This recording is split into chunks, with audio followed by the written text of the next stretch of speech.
leur viennent en aide. Certes, le spectacle aura été grandiose, mais l'ambiance était bien étrange lors de la cérémonie d'ouverture des Jeux Olympiques d'hiver de Pékin en raison du Covid, mais aussi d'un boycott diplomatique des pays occidentaux. Les athlètes, eux, ont essayé de ne pas bouder leur plaisir. Sylvain Milan, Sander Randézadret et Soline Caffin. Il fallait que les anneaux embrasent le ciel, que le spectacle offert par la Chine déferle sur le monde. Dans le nid d'oiseaux de Pékin, 2 heures durant, la cérémonie d'ouverture a mêlé sensibilité artistique et effets numériques pour mettre en valeur la culture chinoise. Mais qui dit cérémonie, dit délégation. Menés par Tessa Worley et Kevin Rolland, les athlètes français ont formé le V de la victoire, tout en rêvant secrètement de vite rentrer s'abriter. Il faisait vraiment froid. Quand on marchait, ça allait, puis dès qu'on s'est assis pour regarder le reste de la cérémonie, on a commencé à avoir très froid. Moins 6 degrés tout de même, ce qui n'a pas empêché Nathan Crompton, le porte-drapeau des Samoa américaines, de défiler torse nu devant une foule moins clairsemée que prévu, mais qui serait composée de spectateurs choisis. Des invités, vous allez le voir sur ces écrans, dont les noms et les photos apparaissent à l'entrée du stade, et qui sont tous clairement identifiés par les autorités.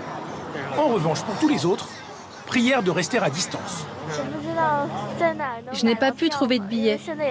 J'imagine qu'à l'intérieur, les spectateurs sont tous des membres du gouvernement. Même les habitants du quartier n'ont pas l'autorisation d'approcher. Allez, je veux juste rentrer chez moi. Vous pouvez me surveiller si vous voulez. Des jeux ultra sécurisés, dans un contexte géopolitique tendu. La délégation ukrainienne a défilé, sous les yeux de Vladimir Poutine que le réalisateur télé a soigneusement évité. En l'absence d'autres grands dirigeants internationaux, le président du CIO a fait passer un message. Respectez vos engagements envers la trêve olympique. Donnez une chance à la paix. Dans ce climat, le sport a repris ses droits. Je proclame ouverts les 24e Jeux Olympiques d'hiver de Pékin. Mais en l'absence de vasque dans le stade olympique, c'est une toute petite flamme qui brûle ce soir à Pékin.